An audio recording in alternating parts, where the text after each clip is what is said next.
Okay, close to 6 p.m. Begin this caucus. Yeah, I did. We have two items under new business this evening. I'd like those to be read by, for one reading, and that's the council. I would like to have the first one read by Mr. Tisch, if I could. And number two would be Mr. Dragish. Are there any more revisions, changes to the agenda? Thank you. I'd like to call this October 15th council meeting to order. Will you please stand for the pledge? I pledge allegiance to the flag of the United States of America and to the republic for which it stands, one nation under God, indivisible, with liberty and justice for all. Thank you. Mr. Clerk, please call the roll. Mr. Dragish? Yes. Mr. Kosar? Yes. Mr. Morvay? Yes. Mr. Rogers? Yes. Mr. Tisch? Here.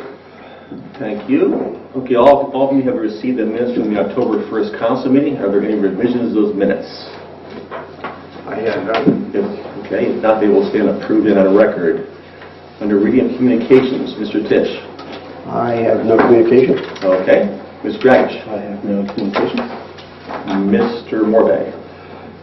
Just up on Dartmouth, we paved that little section of a road that is between Mr. Twarrock and I can't remember the other gentleman's name, but it was a road and it was just gravel, and the one individual's driveway abutted it, so it should have been paved early on. There was always an issue in the winter when they plowed, and Joe got that done, and they were real appreciative of it, and wanted to thank everyone for their concern in getting that done.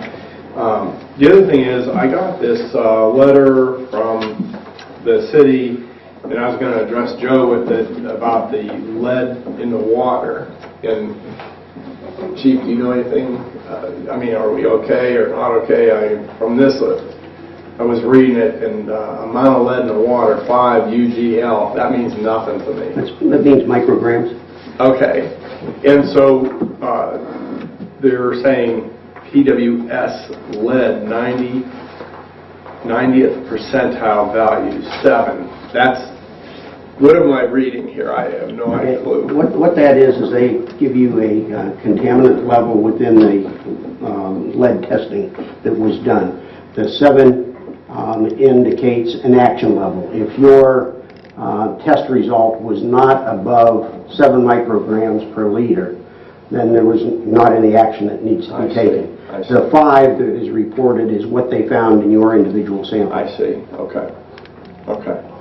All right. Thank you. You're welcome. Thank you. Let's see. Other than that, I have nothing. Okay. Mayor? Nothing.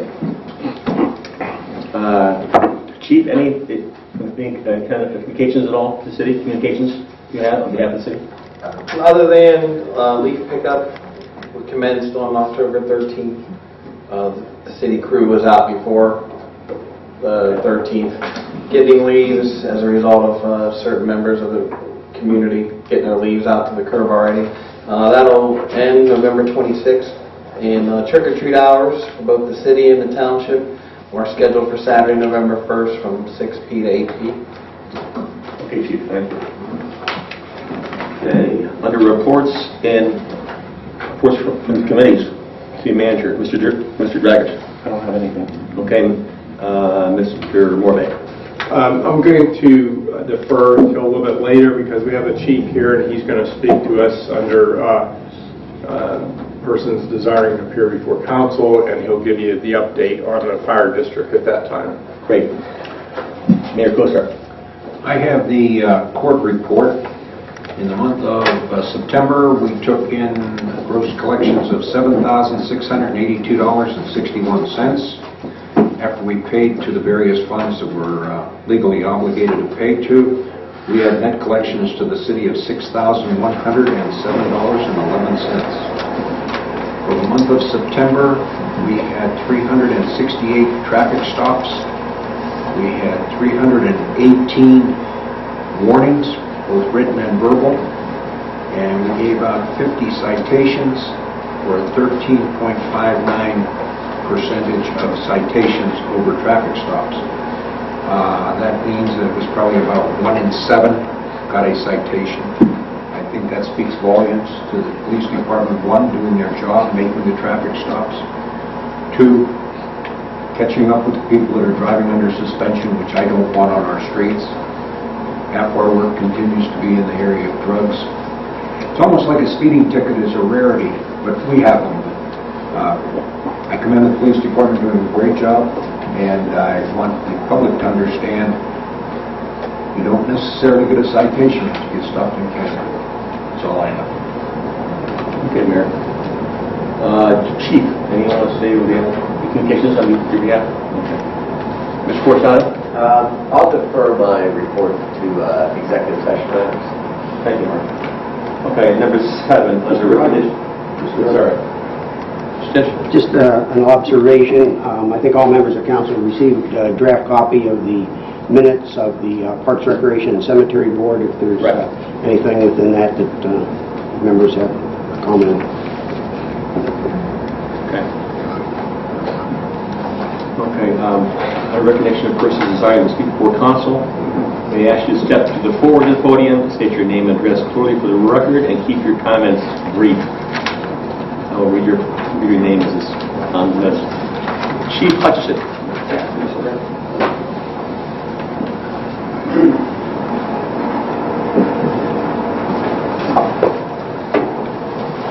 Have to state my address?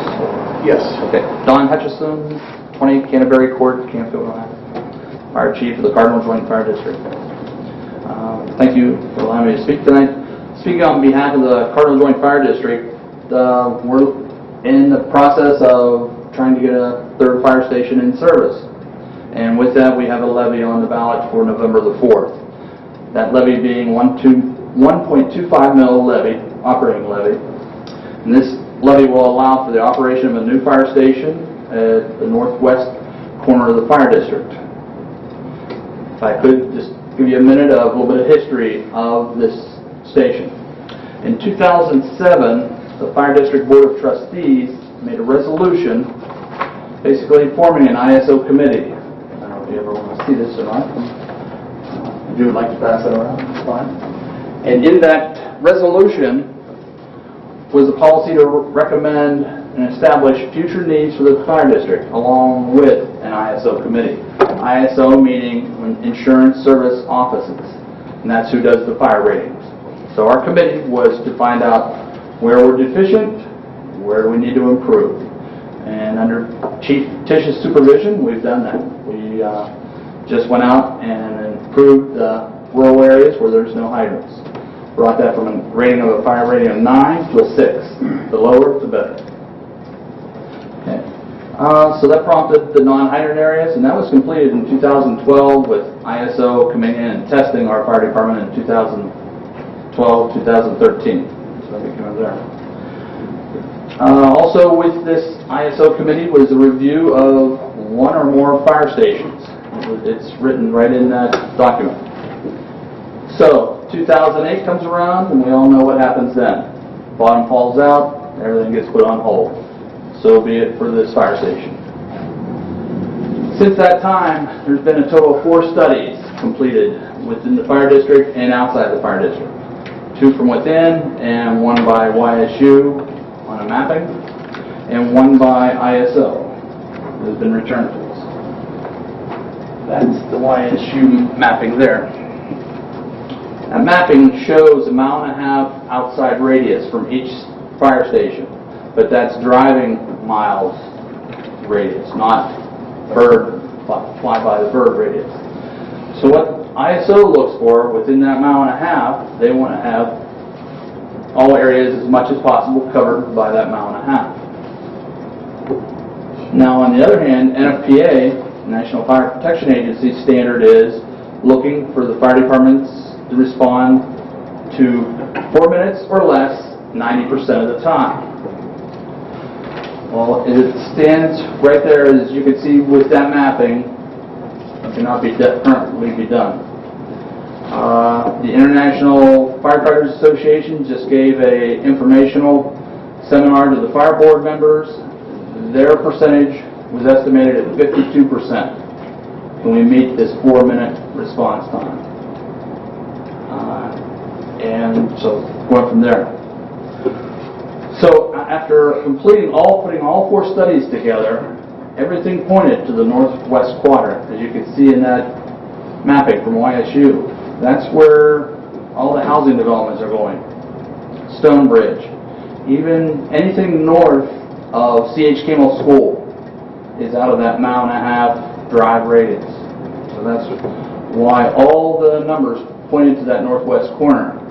And just to let you know, the information we got back from ISO showed if we moved the fire station into the southeast corner, it was going to pick up about 22 streets, depending if Kensington development got hooked into Raccoon Road or not. If it got moved to the southwest quadrant, it would pick up about 12 streets. If it got moved to the northwest quadrant, what we're looking at right now, it'll pick up nearly 40 streets. So, pretty simple. Mathematics. So, response times, as I said, NFPA and ISO, they're looking for a standard of 4 minutes. And the reason being the 4 minutes is with the new modern furniture made of plastic and polyfibers and everything, a fire will double itself every minute, every 60 seconds. It used to be legacy furniture, like my mother's couch and all that stuff. It used to take 4 to 5 minutes to double itself. And now it's like more like gasoline in a room on fire. You may have a brand new house, but it's going to go up faster. And if you haven't seen it, if you ever seen a computer burn, it's even faster than a minute. It's going to go and smoke. So, 2006, our average response time everywhere in the fire district, is in long time, short times, was 3.8 minutes. And now in 2013, it's 5.5.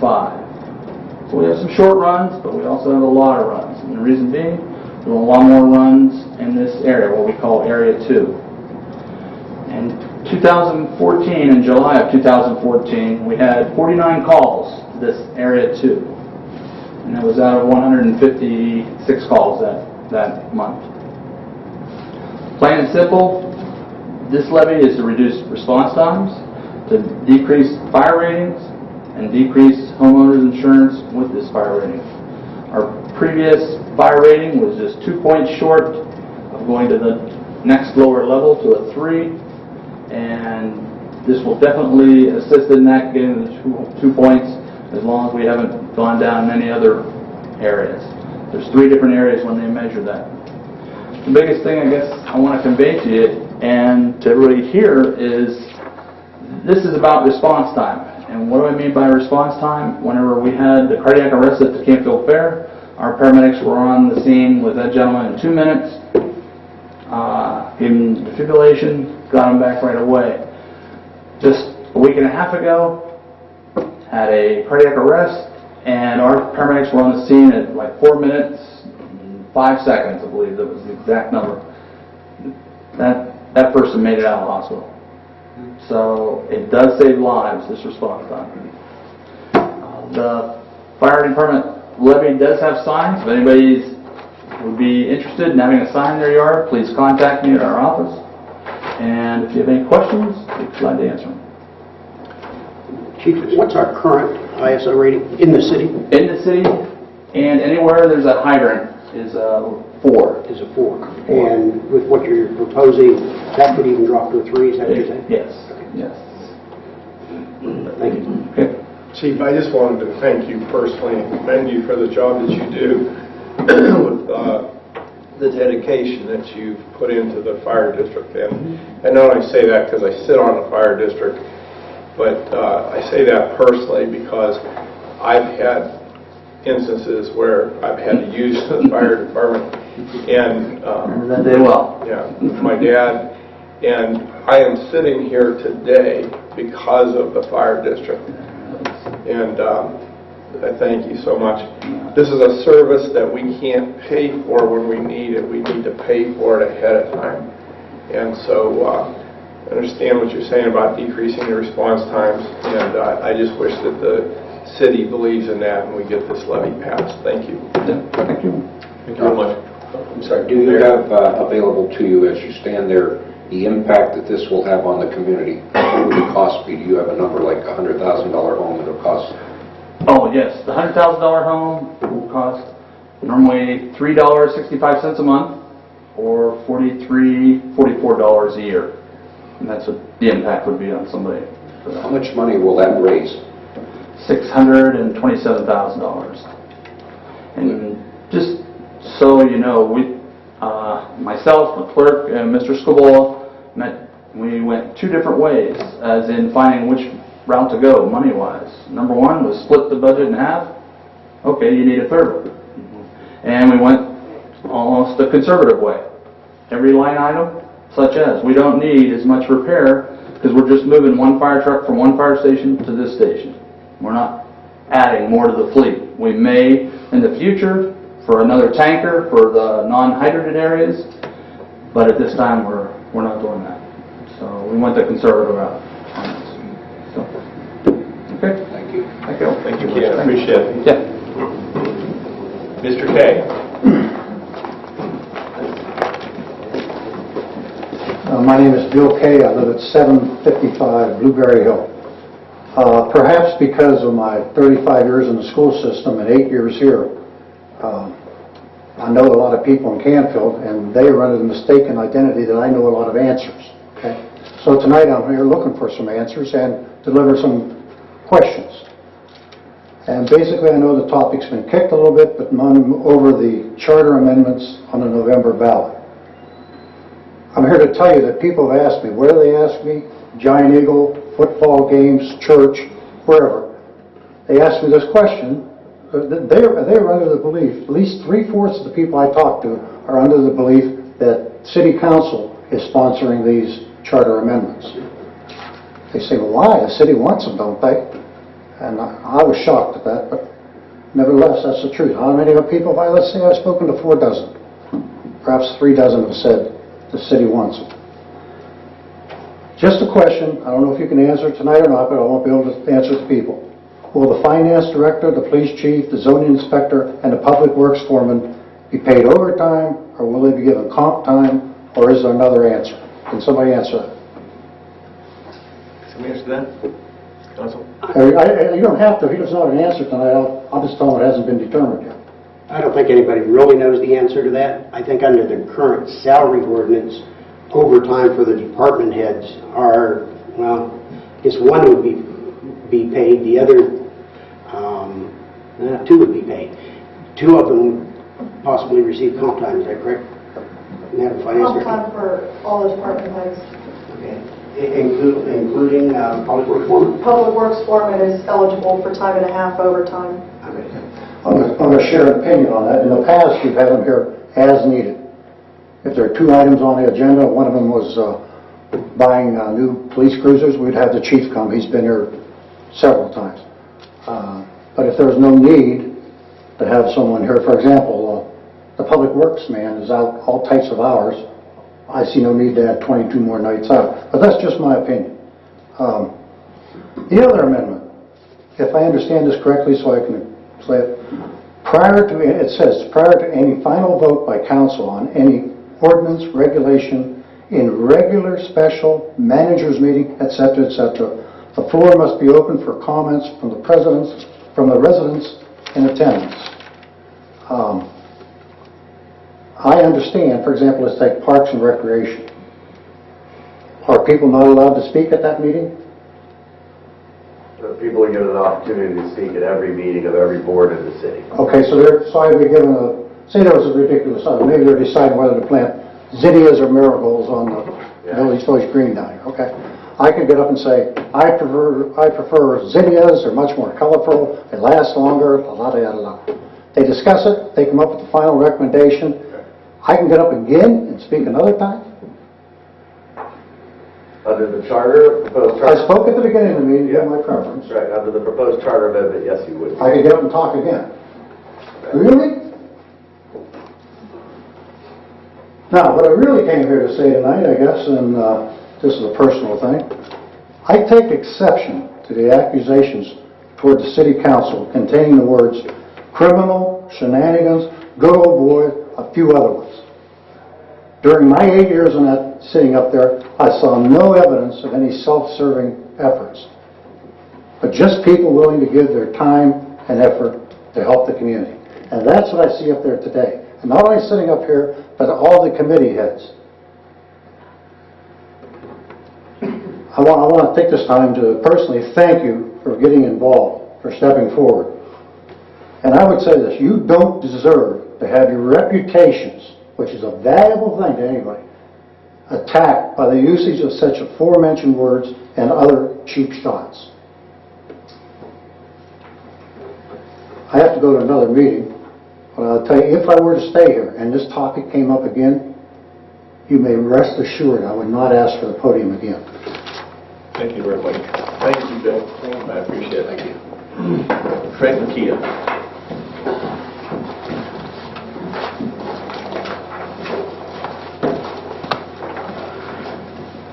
Good evening. I'm Frank McKeon. I reside at 220 Glenview. I've been doing a lot of thinking about this charter amendment issue and how things evolve. Initially, Council declined to forward the petitions to the Board of Elections. This was subsequently proven to be wrong, and they were forwarded to the Board of Elections and found to contain an adequate number of signatures. Unfortunately, I had to hire a law firm at my own expense to accomplish this. Not only was it shown to be wrong, but in my opinion, unethical. I think we would have to look long and hard to find another city's administration similar to this. So far, I've heard no one in the administration say, "We probably should not have done this," or in any way apologize to the people whom they represent for attempting to block the democratic process. I'd be ashamed. Council was obligated by law to submit the petitions to the Board of Elections. Whether you personally liked it or not did not matter. One council member decided to vote no. It makes me wonder how many laws Council is willing to decline to recognize. At the last Council meeting, Council hit a new low point. All else having failed to stop these amendments from the ballot, Council resorted to a childish personal attack. I quote, "I'll just be honest with you, Frank. I am just sick and tired of you," unquote. That was uncalled for and is a poor reflection on Council. I'm glad the Vindicator and Town Crier published this outburst. It may give the public an idea of the caliber of the opposition to these amendments. To conclude, I've been accused of painting a black picture of Council. Let me point out, it was not me who wrongly tried to keep the amendments from the ballot. It was not me who essentially said, "I'm going to ignore the law and vote to oppose sending these amendments, sending this petition to the Board of Elections." And it was not me who resorted to personal attacks. Mr. President, I'm not the painter. Council provided the subject for the painting. I'm just a framer and holding up the picture for all to see. I would encourage all the citizens of Canfield to vote yes for these amendments. Let's open up council meetings for more discussion and have more transparency and accountability in city government. After all that has transpired, if I were a part of this administration, I could not, in good conscience, ask anyone to vote against these amendments. Thank you for your time. Andrew Scabola.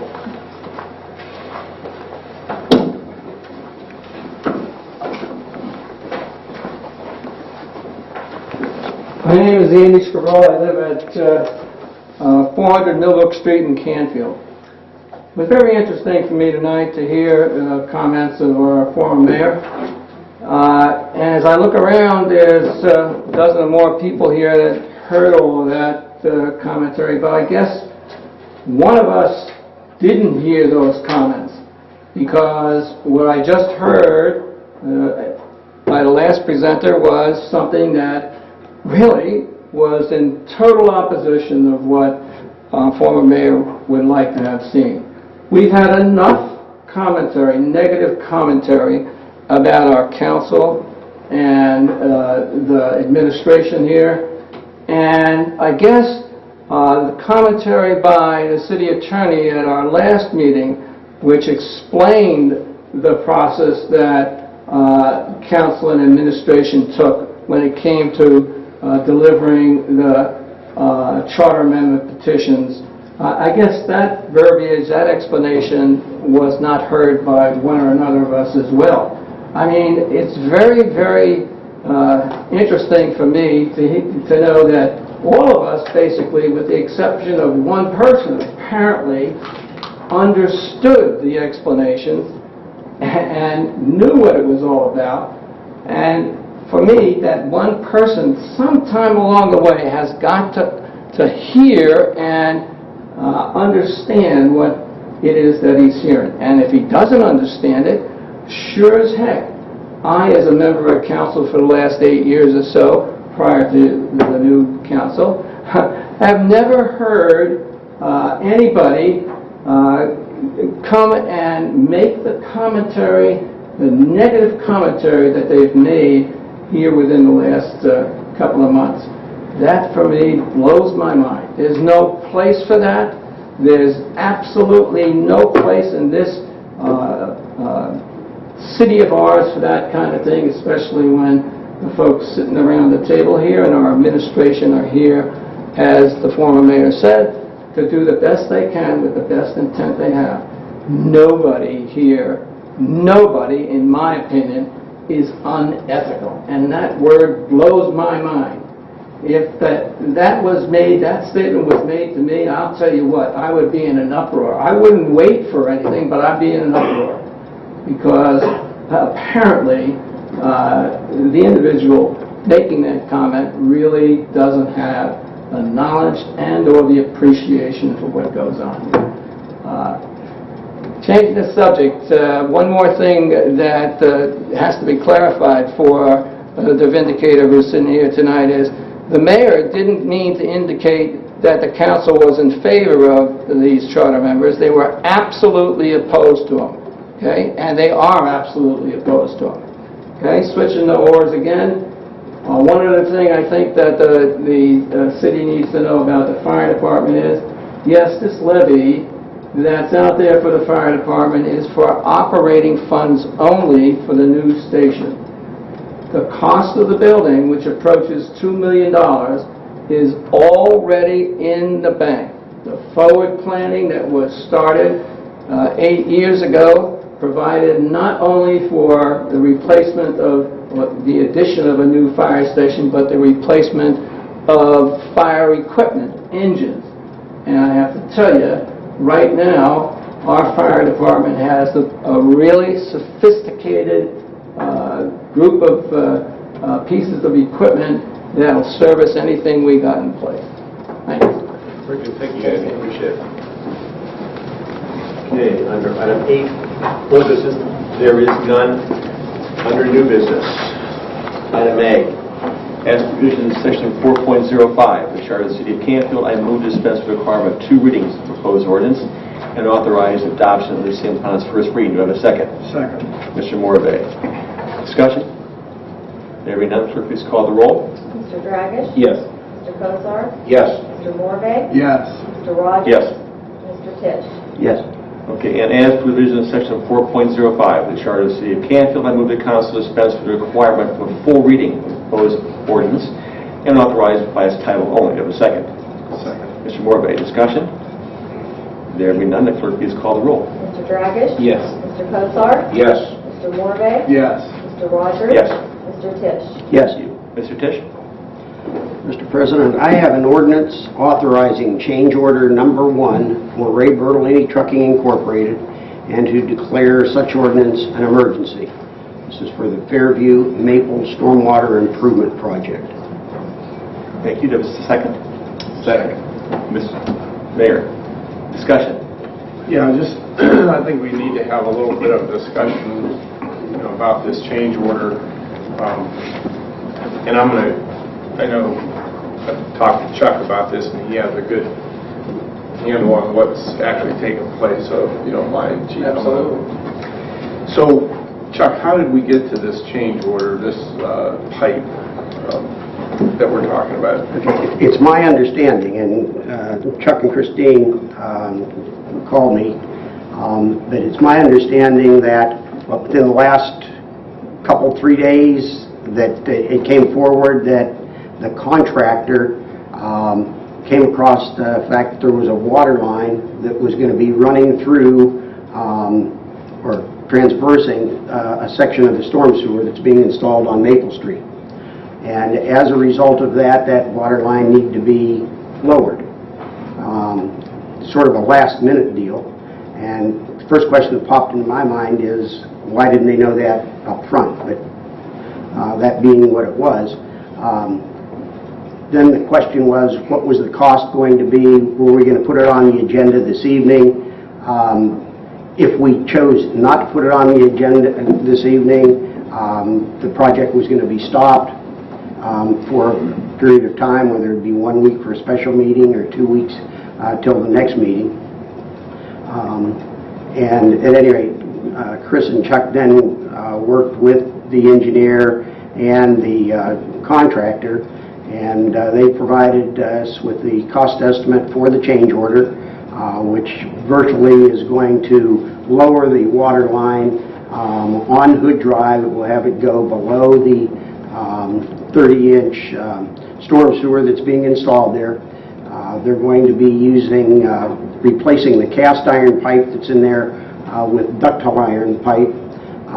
It will be 1 foot below the storm sewer that's in there, and they're estimating about an 8-hour day to make that change. Now the lump sum cost estimate's $9,800. The project would require cutting the 6-inch line that's in there now, which is cast iron. Would be adding 1 gate valve on the north side of the project, adding 4 45-degree bends so that you come out at one level, go down 45, underneath pipe, then up on the other side. They're also going to put cathodic protection on the line. It's ductile iron, but the cathodic protection to reduce the possibility of electrolysis on that ductile iron pipe. And then do the backfill in around the pipe with sand. Top backfill will be in aggregate, and then they finish coat it with asphalt. But overall, I think that the span to be replaced is about 25 feet. The actual pipe to be put in the ground is 40 by the time you put the 45s on and go down and across and come back up. But again, the lump sum pricing for this change order is $9,800. Chuck, who's our engineer on this job?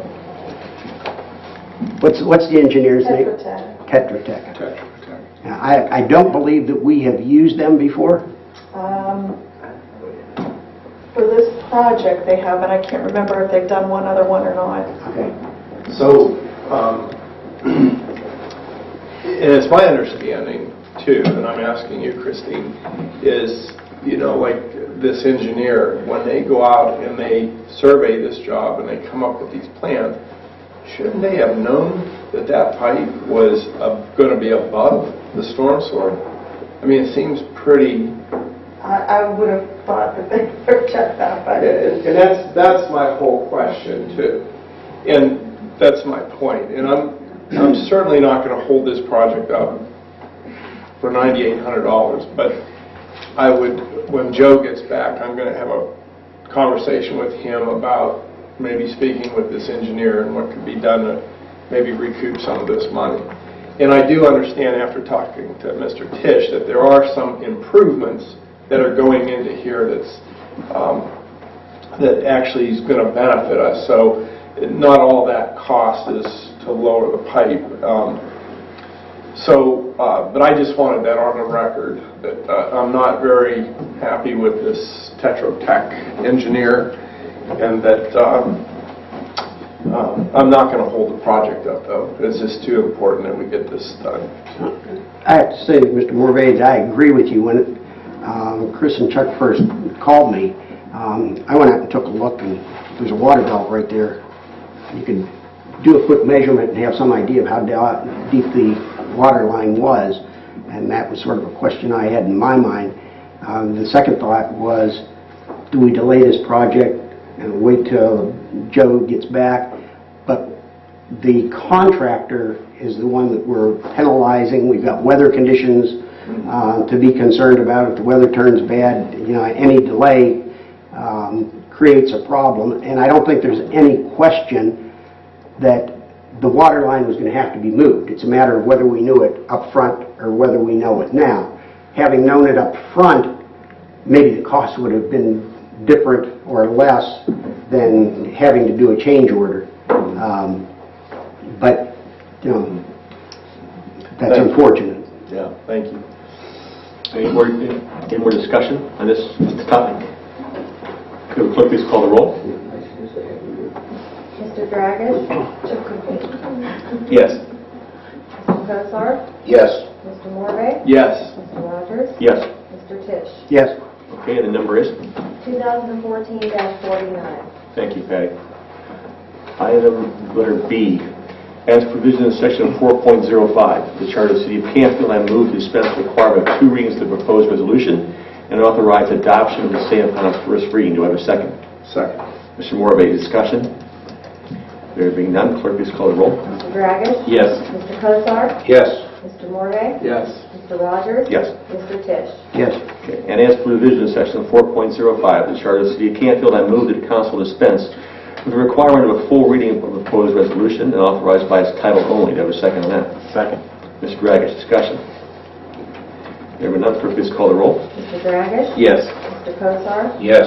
Mr. Morvay? Yes. Mr. Rogers? Yes. Mr. Tisch? Yes. Thank you. Mr. Dragish? Yes, Mr. President. I have a resolution declaring the official intent and reasonable expectation of the City of Canfield on behalf of the State of Ohio to reimburse its Fairview Drive Storm Water Management Fund for the Fairview Drive Stormwater Project with the proceeds of tax-exempt debt of the State of Ohio. Thank you, Mr. Dragish. Second. Mr. Morvay? Any discussion on this? Just a comment. Sure. Just the thing with me, it seems to me that there's a bunch of superfluous information or letters or words within both the title and maybe even within the resolution, but that's sort of the standard form that the state of Ohio wants, and Well, I'd say it's required, not standard, yeah. Oh, okay, whatever. It is. Will the clerk please call the roll? Mr. Dragish? Yes. Mr. Kosar? Yes. Mr. Morvay? Yes. Mr. Rogers? Yes. Mr. Tisch? Yes. Okay, and the number is? 2014-13. Thank you very much, Patty. Under Councilman's comments, Mr. Tisch. Mr. President, I do have a comment this evening. And it's something that I'd like to read. A citizen of the City of Canfield has placed 2 proposed charter amendments on the ballot this year. The first amendment would require the Finance Director, Police Chief, Zoning Inspector, and Public Works Foreman to attend each City Council meeting, provide a report, and answer questions from any resident about the report. 2, the second amendment would grant any citizen multiple opportunities to address council by allowing them to address each item of business when it is brought to the floor of council for council's vote. The current members of City Council oppose both of these proposed amendments. As a resident and former city employee, I see these amendments as unnecessary and a waste of time for the employees, council, and the citizens that attend our council meeting.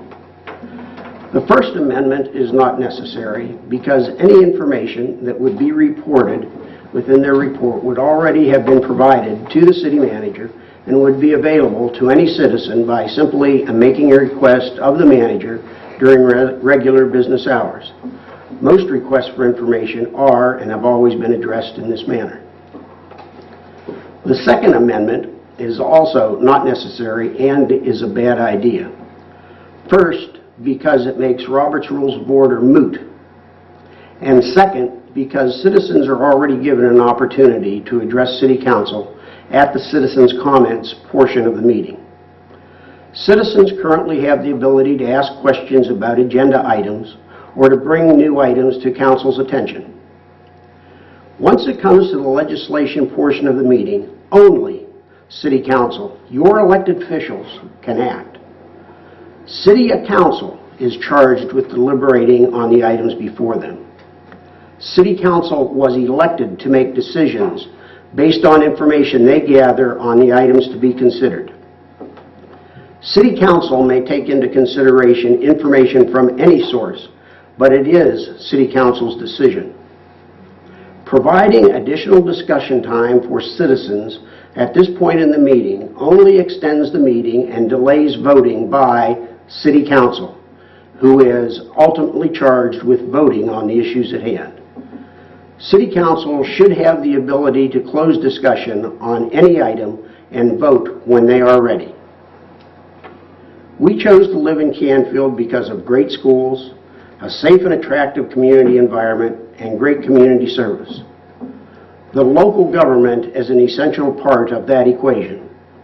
The council manager form of government adopted in 1970 places professionals in key positions out of the political spotlight to provide professional services to the residents. Our city government is not broken. It has worked since 1970, and does not need fixed. I urge each of you to vote no on the Canfield Charter amendments. Signed, Charles H. Tisch. Thank you, Mr. Tisch. Sir? Mr. Dragish. Mr. Morvay. Yeah, I would just like to thank Mr. Bill Kay and Mr. Andy Scabola for sticking up for me and the courage to make the comments you did about defending my reputation and my integrity. And I appreciate that. Thank you so much. Mayor. I would just comment to this extent. Councilman Tisch wrote that piece that he just read to you. I would not be ashamed to put my signature to that also. I certainly would too, Mayor. I agree. Mr. Rogers? Mr. Tisch? I would, unless you have additional comments, I need to introduce a motion to go into executive session on a personnel matter and pending litigation with no further business to follow. Do it. Second? Second. Mr. Morvay, do clerk please call the roll. Mr. Dragish? Yes. Mr. Kosar? Yes. Mr. Morvay? Yes. Mr. Rogers? Yes. Mr. Tisch? Yes. Okay, we will adjourn this meeting and we will not reconvene after the executive session, so this meeting will be considered over at the end of the executive session. Thank you for your